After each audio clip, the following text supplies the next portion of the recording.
Welcome everyone to our session today. I am so excited to have you join us for our second Voices of the Leaders series. One of the things, and I'm going to introduce our speakers in just a second, one of the reasons for this session, with the environment of things happening where students were like overnight, had to leave school because of COVID-19, internships were canceled, jobs were canceled, questions about whether or not people are going to be able to go back to school, companies making changes, a lot of unrest and uncertainty exists amongst the student population across all schools, especially our students with HBCUs and our scholars. So we thought it was prudent to have a session that talked about, where do we go from here? What moves should we be making now, during, and after college so it can continue to set you up for success. So today, I'm excited to have join us on the session, Greg Brown. Greg is a phenomenal young man, and we've talked a couple of times, and I'm glad that he's the primary speaker for today because he has a lot of information to share, and I know we will not get to all of it. But Greg is an awesome young man who works for Reynolds Associates Executive Search Services, and you can see his full background on the website, but he is focused on, and I'll sum this up very shortly. Greg recruits CFOs, chief financial officers, for Fortune 500 companies. That's a big job. That's a big responsibility, meaning that person is next to the CEO of the top 500, Fortune 500 companies, and they look after the money of the companies. So that puts it in perspective without everything else that I could read. He could choose to share more about himself. But I want to say, Greg, thank you for joining us. And also joining us today is Marcia Griffin, who's our CFO and founder of HomeFree-USA, and she will make some comments towards the end of the time. So Greg, let's get started with our conversation by starting out with, just tell us about yourself. Tell us your story. Yeah, thank you, Gwen. Appreciate it. And can everyone hear me? Yeah. Yes. Awesome. Thank you, Gwen, for the kind introduction.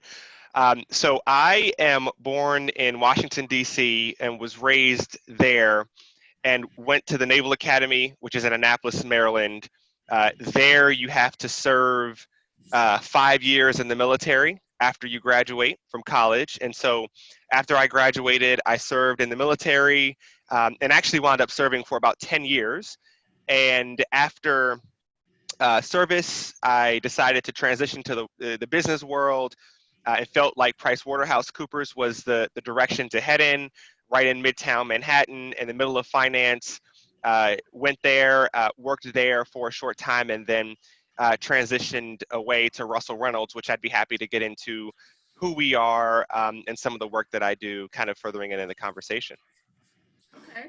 So let's deal with some basics first, some basics of preparing for a career, whether you're an entrepreneur or for working for companies. And let's talk about some basics of resumes and how do you get prepared so that you present yourself in the best possible light and stand out amongst other candidates. So let's talk about that. Absolutely. I mean, the resume is really the first step in what a lot of people call the black hole of HR. But the resume is going to be what gets you noticed. But the challenge with the resume is it's never the only one that an HR recruiter internal to an organization is going to pick up. They're going to pick up another 30, 40, 50, sometimes a stack of resumes. And a lot of times people are looking at these resumes after a day's worth of work. So your resume has to stick out. One of the things that I will share with you that I look for when I recruit executives is not just what you did, but what did you do and what did it result in? And that's really the key. And so when you have a resume, you want to be clear, you want to be concise, you don't want a lot of extra fluff. And at this point in most of you all's lives, you won't need 2 pages. So 1 page, clear and concise on what you've done up to this point. And you want to also talk about what did it result in. That's really key and sticking out. Excellent, because that's something that, and especially the part about 1 page, the basic of accuracy, all of that is so critical to make sure it's correct. And so what else about preparation? Because we had a healthy conversation yesterday about beyond the resume, in terms of getting ready for an interview, what should an individual do to prepare? Absolutely. So that's a great question. And it is very obvious when a person has not prepared for an interview. one of the things you should do, especially right now with Okay, Greg's screen social froze up media, for a second. There you does go. can you hear me? Yes, I can hear you now.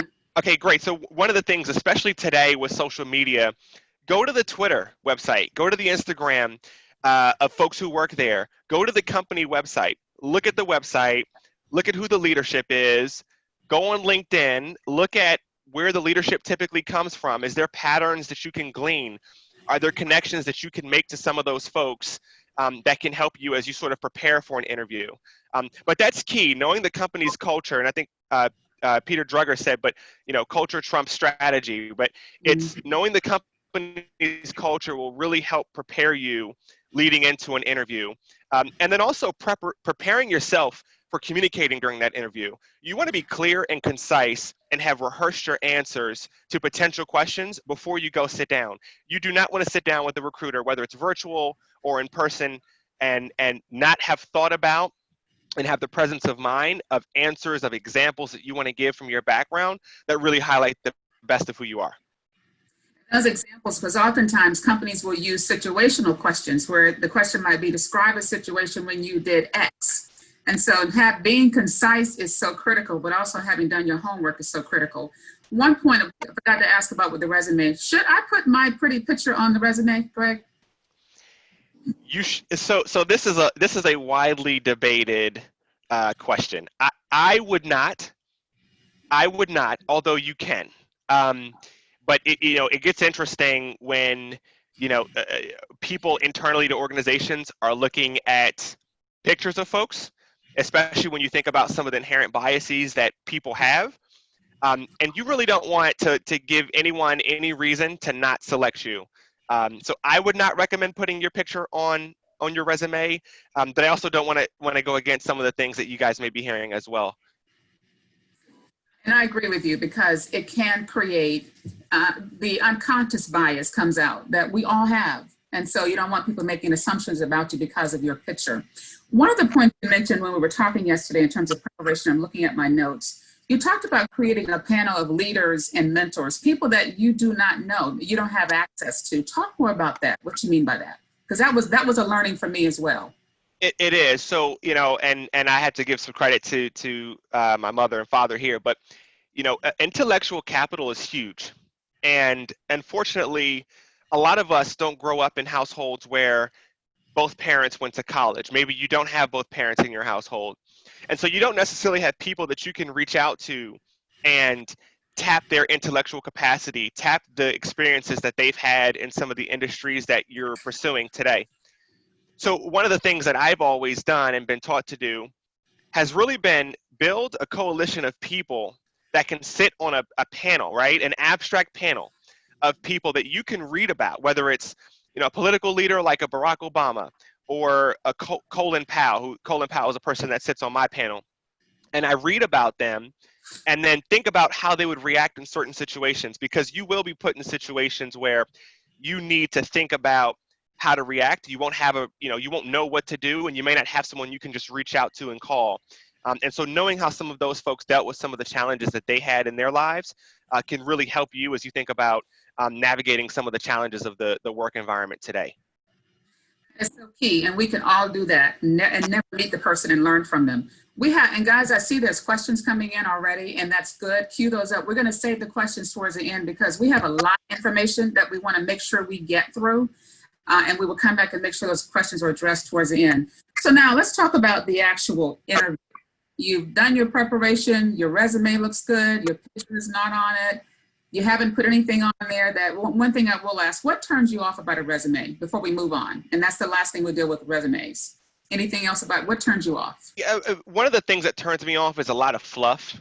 When I look at a resume, if I'm holding up, and a lot of pages, by the way, quite frankly, especially at this stage in your careers, but if it's way too many pages, too much information that doesn't matter, that's a turnoff, because now you've got to sift through and read and get to the meat and potatoes. So that's why you really just want to be clear and concise. This isn't the time to write the literary, autobiography of your background.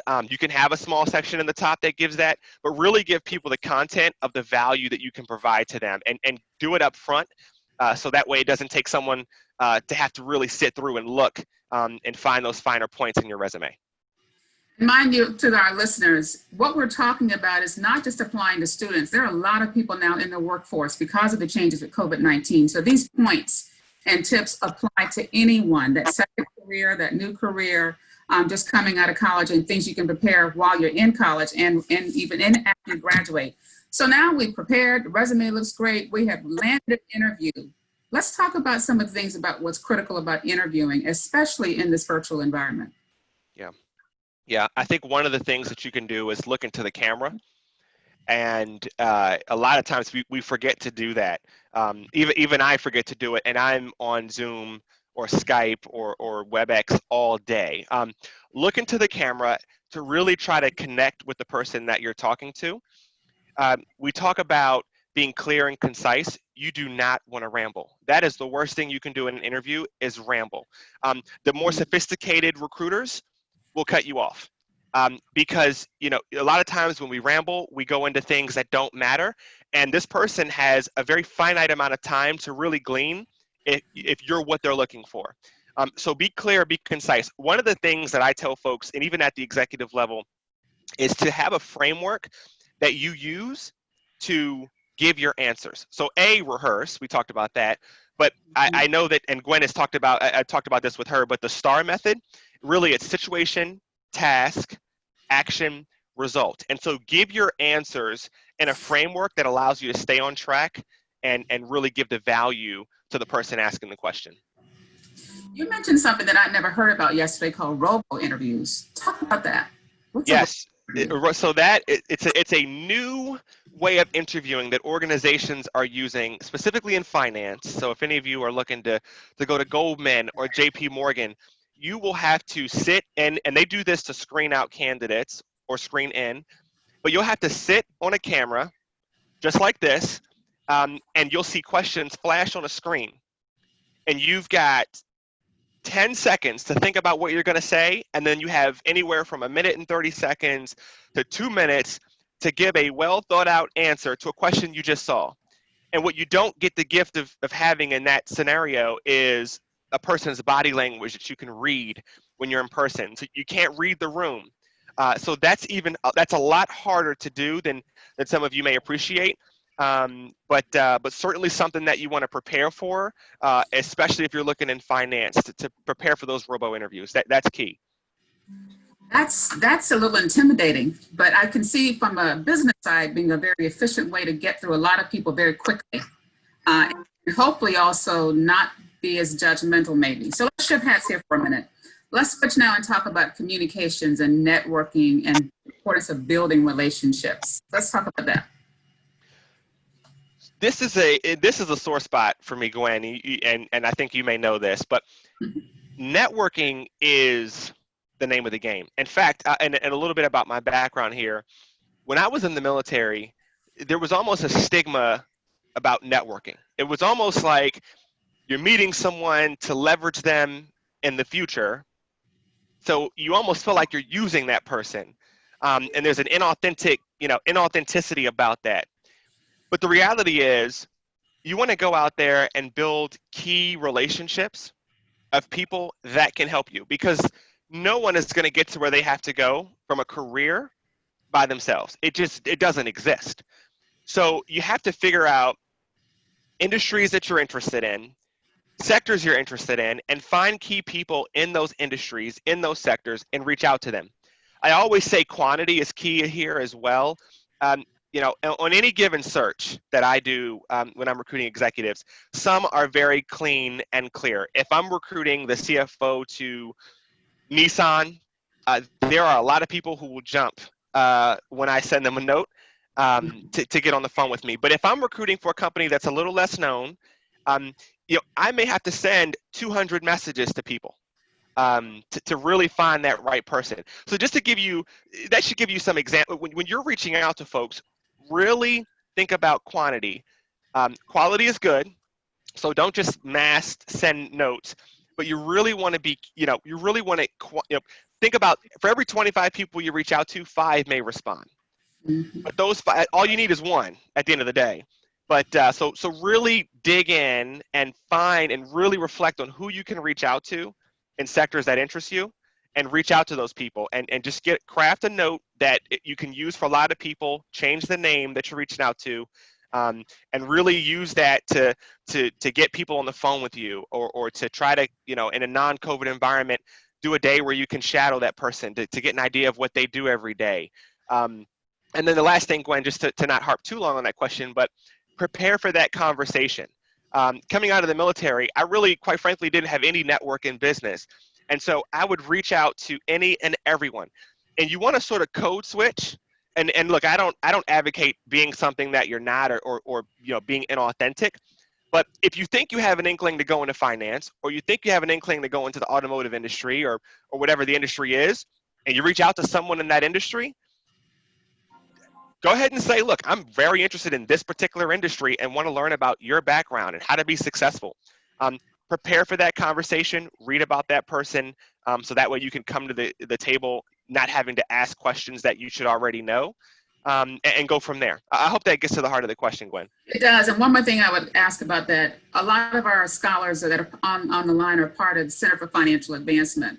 And our big point is creating opportunity for knowledge and access. And so how important is it during the interview for a student to mention that they're part of a movement like this or a program? How important is it to mention CFA?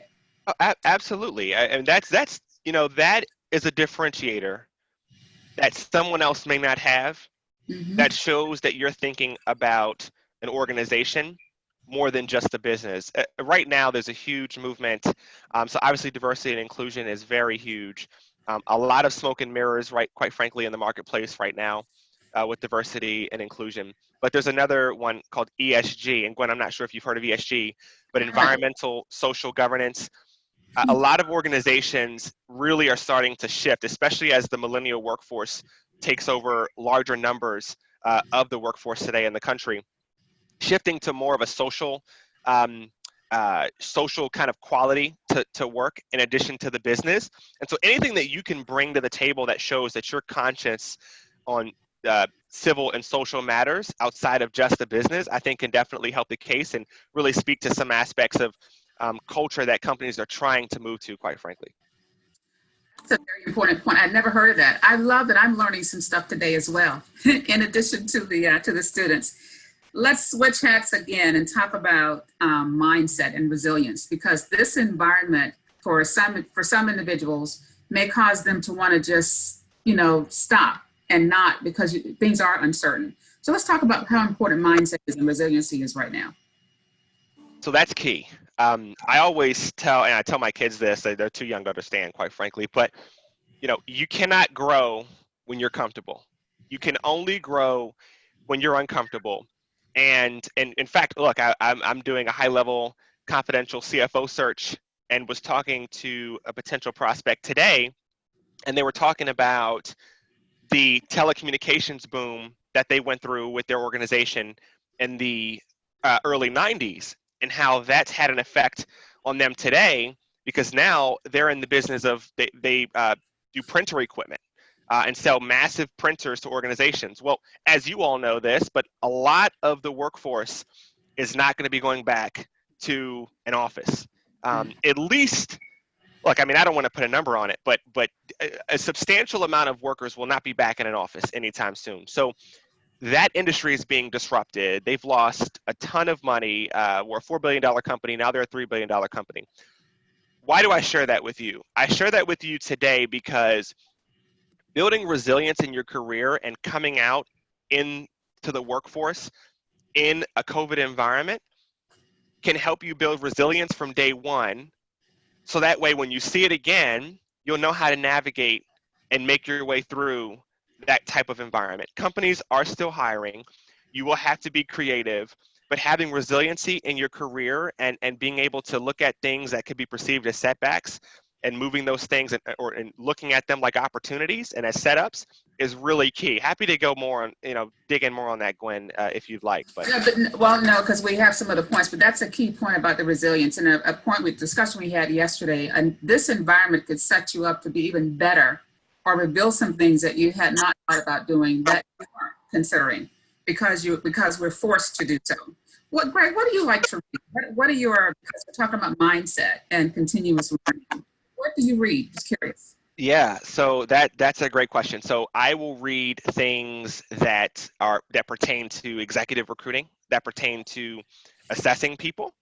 I love to read self-development books, and in fact, the book I'm reading right now loses me, but I'm actually gonna pull it up now. But anything that is self-development is really kind of right up my alley, because I really believe that if you're constantly pushing to get better at what you're doing, that's kind of where my mind is always, is get better at something every day. I do know that another one, which goes back to your previous point, a book by Angela Duckworth called Grit. Really interesting to think about how people use setbacks in their career to be stronger. So Gwen, I know you just called that point out, but really interesting book. Would highly recommend it to others if you have not read it before. I haven't, and that's one I'll put on my reading list to do as well. And oftentimes, all of us, whether we are coming through school, we have a certain degree, we've defined our path, we know what we want to do, when we want to do it. We only want to go in this career, or if you're in a work environment, you're in a department, you know what you want, but oftentimes we cannot define our jobs by the job type. We really need to be looking at transferable skills. So let's spend some time talking about the value of understanding your critical skill sets and what skill sets you want to learn to help you navigate. That's a great question. So getting results and problem solving are two skills that, regardless of whether you're a mathematics major, a physics major, an English major, you have had to do in some capacity already, even in college. Being able to solve problems is really key. And so when you're sitting in front of an employer, and especially if they're out of an industry or they're in an industry that you didn't study in college, you want to be able to call out those points and really put a finer point on it by saying, look, I know this is a transferable skill, but here's here's an example of a time when I solved a complex problem. Here's what I did to solve it, and then here was the result of it. I think that's really key when you're looking at transferable skills, because today the work environment has shifted from being very transactional, right? If you think about the Industrial Revolution, you think about making a widget. A lot of organizations today are problem solving, right? Think about Tesla. I don't know if anyone wants a Tesla, but if you want a Tesla, if you think about that organization, their whole method of work is solving a problem. How do you get a car to be an autonomously driving vehicle? That's nothing but problem solving, right? If you think about marketing and a lot of social media platforms today, and thinking about Twitter, and it's how do I reach a broader audience? How do I market to people the right way to be able to increase work and flows? And so you can talk about problem solving in your background. So definitely find those examples, reflect on that before you go into any interview, because that's certainly one of the most transferable skills. We had an interesting conversation about protecting your reputation yesterday, because our actions that we take, whether it's on social media and whatever we're doing, they follow us. And we're in career building mode. A lot of the students are maybe those who are us that are out of school, it's job opportunity. Give the example we talked about yesterday, but talk about the importance of that. Yeah, I would say reputation is, look, so let me even go back a step. In my business, when I recruit an executive, and you can imagine, or if you can't imagine, I'll tell you, everybody shows up polished. Everyone does.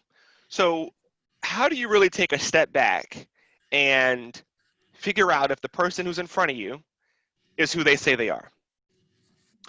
There's a lot of ways you can do it, but one of the ways that the industry is an industry leading way is talking to folks in the market. And so that's all reputation based. And so if you talk to someone in the market, I can very quickly tell if that person is who they say they are by what people say about them. Quite frankly, regardless of what that person says to me. How do we make this real? It's like, if you have a Facebook an Instagram, a Twitter, make the settings private. That way, only folks who are really in your network and who you really want to see can see the things that you post. But really, you want to have, you want to keep it professional. There is a stage in your life that you're in now when you are getting ready to walk into the professional world, where quite frankly, you will be judged off of the only thing that people can see.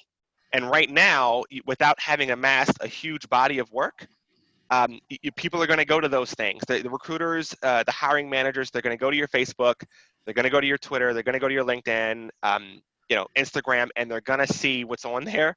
So if it's something on there that you would not be proud of, I certainly would take it off and would sort of rethink the usage of your social media platforms, because it should be used at this stage in your career to enhance the brand that you are trying to establish and create for yourself. The key thing is that recognizing we have a brand, and I don't know if you want to share the story you told me yesterday about a brand that the person you had interviewed and what they've done to their brand. Can you give me tee me up? Central Park. Oh. Oh. How could I forget? Look, I mean, I would say, our organization, and so I know many of you are familiar with Amy Cooper. And some in case they're not, explain who you're talking about. Yeah, so Amy Cooper was an executive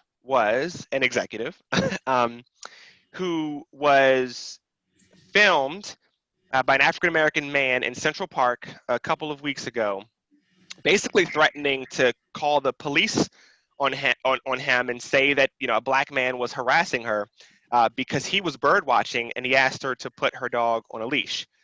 The interesting thing about that is, she is someone that has been recruited heavily to organizations as an executive, has had multiple organizations right at her multiple opportunities right at her footsteps, and quite frankly, probably could have had her choosing of certain opportunities. Because of that, because everyone has a camera today, I find it hard to think that an organization will want to hire her, given the baggage that will come from that incident and what was filmed and recorded and has been blasted over every major media outlet that there is. So that is you want to always be conscious of your surroundings. There really is no more, and I laugh about this, but you really kind of you're at a stage where there's really no more spring break, and kind of there is no what happened in Vegas stays in Vegas mindset anymore, because it will directly affect your ability to earn an income, and that is key, especially as we think about tackling other issues from wealth inequality and some of the other things that are on our doorstep right now. So. And that goes to everybody that's listening. You just never know what you do now can affect you later. That doesn't mean you can't be who you are, but just make sure you're being your best self wherever you are, and don't allow yourself to get pulled into situations if somebody's trying to bait you into something that's going to damage you as well. We're going to talk about one point, then we're going to open it up for questions, because I see questions in the chat and in the Q&A. And sure, and Gwen, one last thing I will just add on that point, and it goes back to communication as well. In an environment that is heavily email based, especially now that we're in COVID and people aren't in an office, the tone of your emails can be read. It can be misinterpreted, I should say. So think about that as well when you're reaching out to folks. And then to put a finer point on the interview, when you get off an interview, there is a sense of urgency. You have a window, call it 3 to 5 hours, call it 10 hours, but really no more than that, to send a thank you note to the people that that interviewed you. So just wanted to put a finer point on that. Yeah, I'm gonna come back to the action steps at the end as well, because Greg is going to provide some steps of what you should do immediately after you have looked for a job, interviewed for a job opportunity. One of the discussions out there now is, especially with the uncertainty of how schools are going to function, virtual learning, all of that, is a whole conversation about taking a gap year. And let's talk about what that really means and the realities of that, and how that could help or hurt your career aspirations. Don't know. So let's talk about that for a minute. Yeah. So a couple things. You're at a stage in your lives where a gap year may not hurt you. But but I think what matters more there is what you do during that gap year. And there's a lot of variables that go into play, from financials, where do you live? A lot of things go into play here. So you really need to assess your personal situation to see if you can do it. But if I were going to take a gap year today, I would take a gap year and I would reach out to an employer that I really want to work for, and I would find a way to do anything for that employer for free. So what you're going to wind up doing is getting real tangible experience that you can use to put on your resume in addition to whatever else you've done in school. I think there are some cons there too, though, right? I think taking a gap year off, you're out of the game. And so if there are going to be opportunities, you could potentially miss out on those opportunities. And then it also opens up the door for someone to say, why'd you take a gap year? So, and you really want to minimize the why questions. The first thing I do when I get a resume is look at the resume and look for what doesn't make sense, and then I go there right away. And I'll give you a quick example because I think this is worth noting and worth calling out. I was talking to a public company CFO yesterday of like a $10 billion plus company, and he described how he walked into an organization, and the moment he sat down with the chair of the audit committee, which is on the board, they're the person who sits on the board, he sat down with the chair of the audit committee and the CEO of the company, and they said, we are about to be investigated by the SEC, the Securities Exchange Commission, for not filing our returns on time. And a ton of investigations from there. Investors were getting ready to pull their money out of the company. It was a mess. He talked about how he turned that organization around. And I thought it was legitimately a fantastic story of how he turned that organization around. And then when he was done, he sort of had this look like, and this is why I'm the person for the job. My question to him right after that was, so did you not know you were getting ready to walk into that? What was the due diligence you did on the company if you could walk into a situation and not know that they hadn't filed their returns for the past X many years? So just to keep that in mind, right?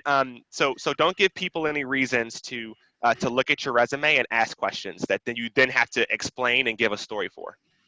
If a person wants to volunteer to work with a company, who should they write? Who should they reach out to? Because that could go into a poll somewhere. So what's the best source? I would go straight to the person you're interested in working for. Okay. I would not, I mean, you can go to HR and just follow up and be diligent. I would also pick up the phone. A lot of people do not pick up the phone anymore, but you cannot, and look, there is a level of in your headness, and I know that's not a word, but think about that. We talk ourselves in or out of doing things all the time. Pick up the phone and call someone that you're interested in. And if you don't know their number and you can't get it, then send them a note. But I would go right to a hiring manager, someone who you're interested in working directly for, and then let them guide you to who in the company can help set up some sort of working arrangement to where essentially you can work for free. So now we're going to go rapid fire through questions because I'm looking at the chat box and the Q&A. So one of the questions is, what are some reliable career search websites out there? Yeah, I mean, look, keep it simple. LinkedIn. Talk about LinkedIn, because that was going to be one of our action steps to close out. Let's go ahead and mention it now. What's important about LinkedIn, and what should a person make sure they do? So first of all, get on LinkedIn now. Get on it yesterday, right? Build a LinkedIn. Have the year, put on there what you've done. Right now, you've been in college, right? But have you been a part of any clubs? Have you done any leadership things, right? Being a part of this organization. Put all of your affiliations on there and have a clear flow of the years that you've done things. And then also in the About Me section, draft a section and run it by a few people to make sure that, there's not spelling errors and that it makes sense. But draft an About Me section to really show what you're interested in doing. Very quick example there. You can, click companies that you like. If you want to go into finance, investment banking, like I would have a like there that shows Goldman Sachs or JP Morgan or UBS. So really have a story that flows so someone can look at your LinkedIn and see, okay, that makes sense. And one of the things that Greg offered to do, because I told him to manage his time, at first he was just going to say, anybody call me with LinkedIn questions. I said, no, let's do it a different way. He's offered to do a session just on LinkedIn only, guys, that we will find a date and we will schedule it and put it out where you can attend, because the maximizing LinkedIn is a skill in itself. And there are people who get paid to teach you how to do that. Greg is offering to do that for all of you. So just stay tuned for that. And thank you for that, Greg. Another quick question is for resumes. Can you have behavioral skills added to your resumes? How important is that? I would have behavioral skills, but I wouldn't put so many that it looks confusing. Like, have it make sense, especially at this stage you can, but just, you don't want anything too extra. And but it probably won't be viewed as extra at this stage in your career. But I wouldn't overload it with any and everything from, right? Like, no one cares if you can, if you can swim or, but if you can speak 5 languages, I'd put that on there. Yes, definitely.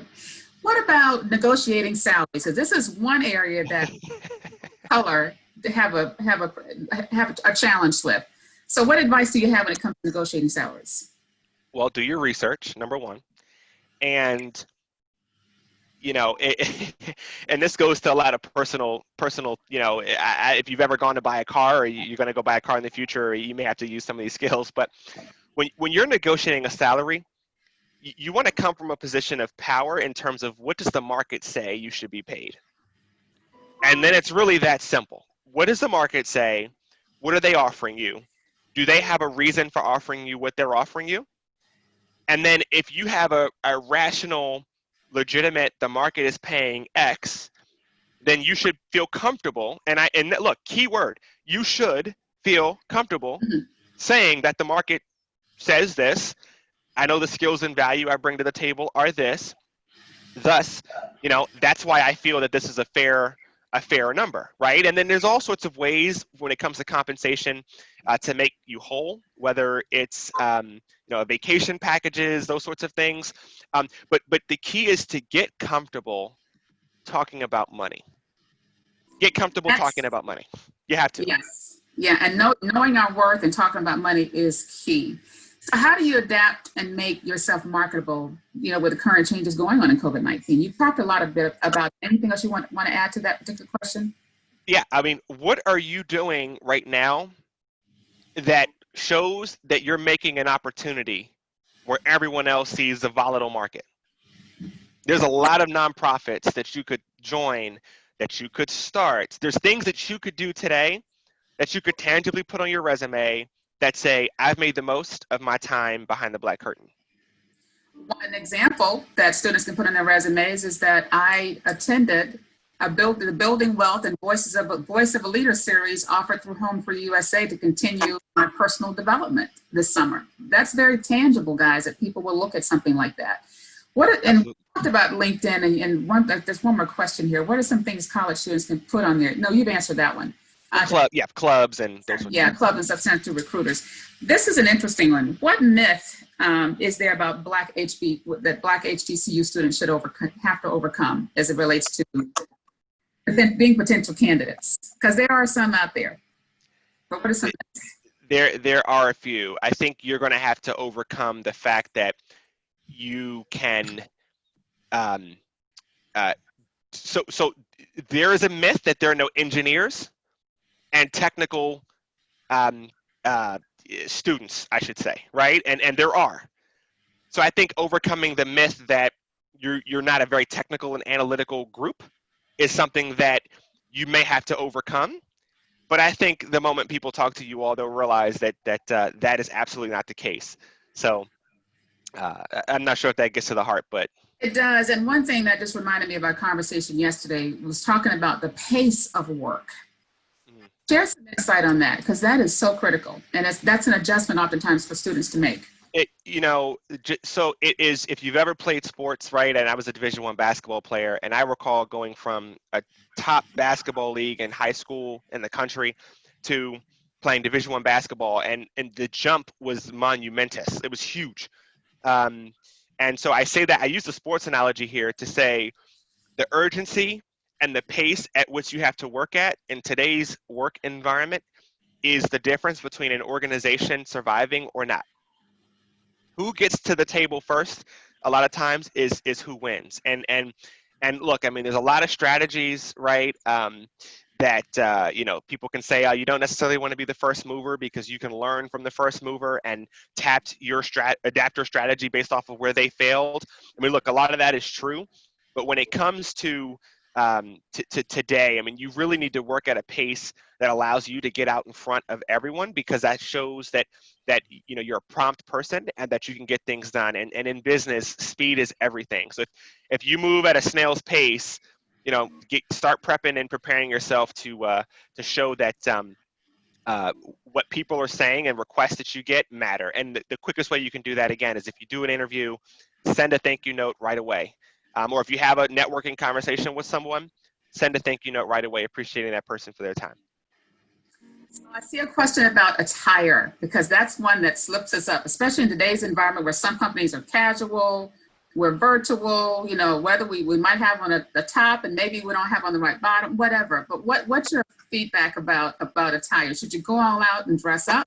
Well, look, I mean, if you have shorts on with your suit, don't stand up, right? I mean, so, but unless the house is on fire, don't stand up. But look, I would say, you know, ask the question.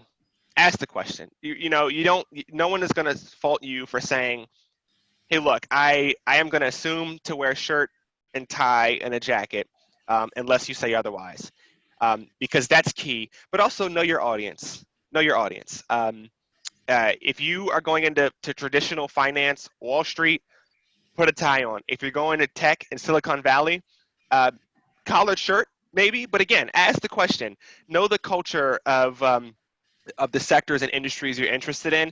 And again, and I'll give it to you here in some action steps, but when you reach out to people, you know, you should never go into an organization for an interview having not talked to someone in that organization. So, you know, in that networking and building of relationships, you should be able to say, what did you wear, if you're not comfortable asking the hiring manager. Yes, that is so important.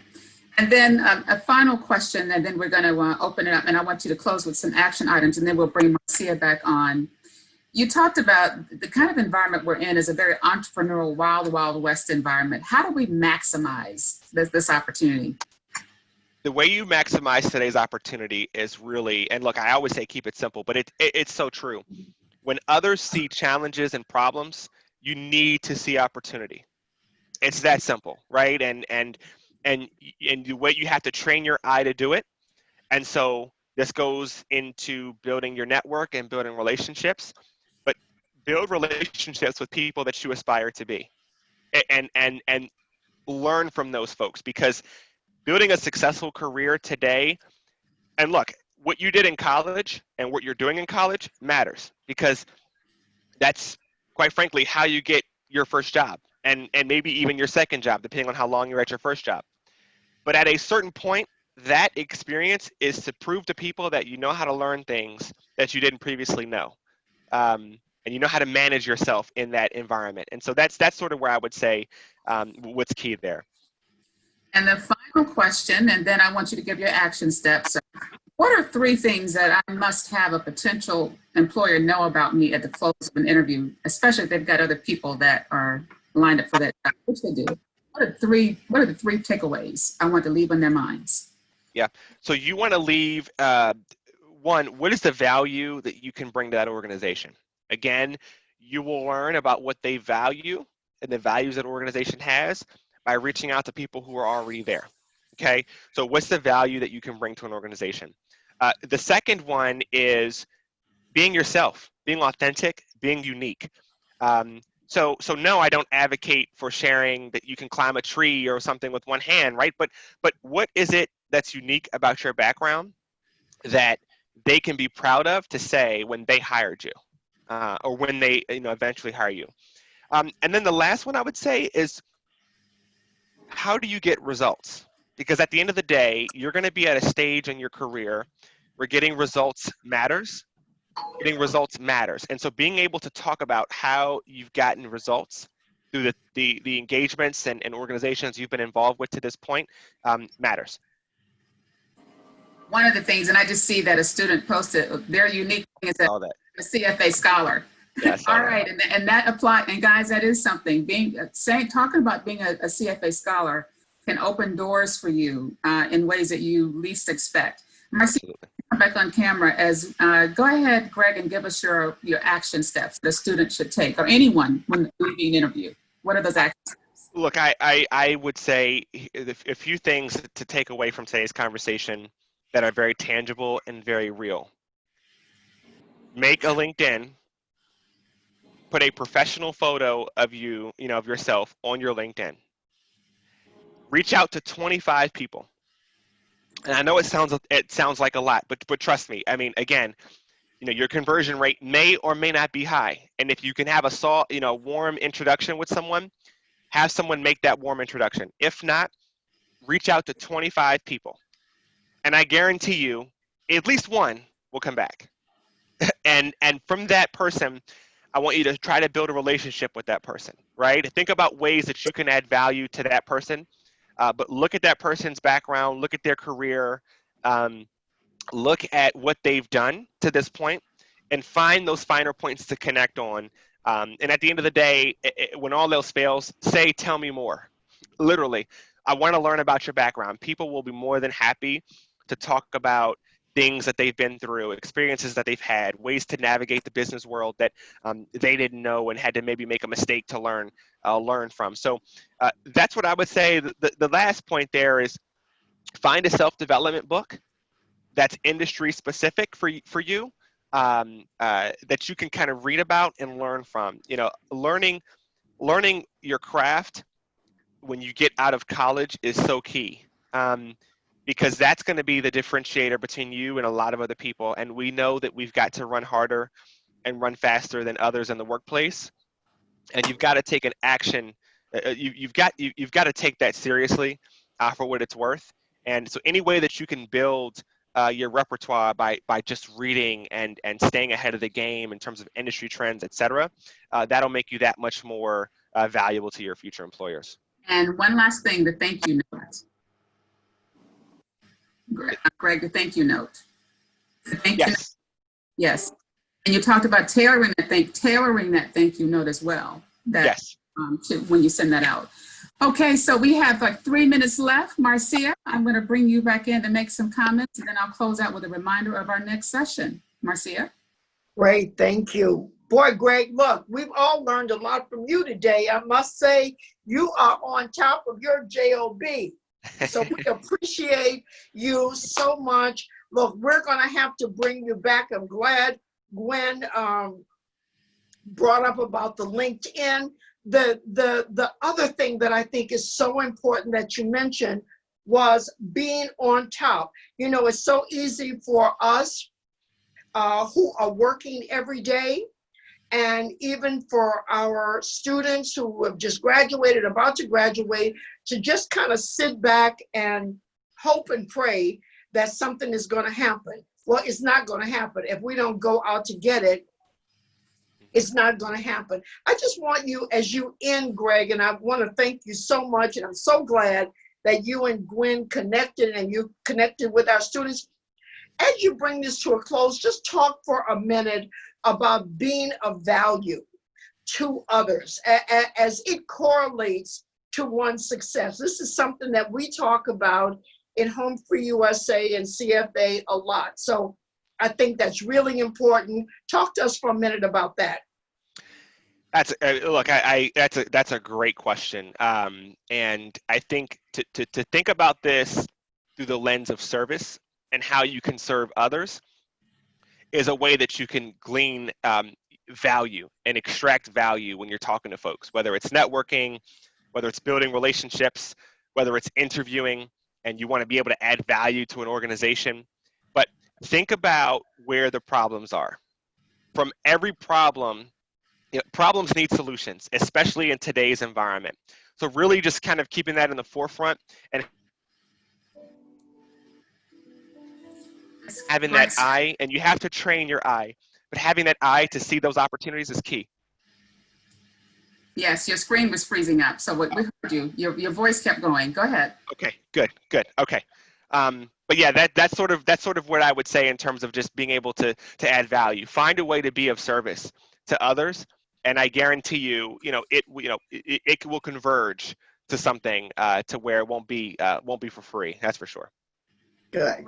We have so many things we could talk about, but and we're going to have to wrap up. One thing we must mention, though, that we forgot is talk about the importance of being on time. Be early. Be early. Early is on time. Don't take it for granted. Sometimes you get one shot, and then that opportunity will be gone. And look, I will tell you, in this business, but in all business, really, being on time matters. In the military, being on time matters because someone could die if you're not. It's not always a matter of life and death in the business world, but it shows a level of appreciation for the other person when you're on time. And that's key. You need to do it. It's table stakes at the next level. And that could be something that can weed you out of an interview, regardless of if you are Superwoman or Superman. That is so important. I learned in my corporate life that a lot of times people think that you don't value them or their time if you're not on time. And absolutely. So that's a key part of my behavior that just made a big difference. And I've seen people lose opportunities or lose jobs because of not being on time. Greg, thank you so much. This has been absolutely amazing. The questions were coming right. Students really enjoyed it. Like I said, I learned a lot. And so to everyone, reminder for our next session that we will be having a session about real estate, because I know a lot of you are interested in learning about how to be a realtor or real estate investing. So stay tuned. Remember, these sessions, especially to our CFA scholars, you're going to be getting information later today about a learn to earn scorecard where you will get benefit. Financial benefit of participating in the Building Wealth sessions. There was one today at 12, and now the Voice of a Leader sessions that we're on now. Because guys, our whole goal is to provide knowledge and access for you and to help you make some money this summer, especially with the loss of internships and jobs. So take this for granted and tell everybody you know, because knowledge is power, and knowledge is one of the ways that we protest with our knowledge and then making use of it. With that, guys, have a great day, and we will see you next time. Thank you. Bye-bye. Thanks. Thank you, Greg. Thank you. Take care. Great.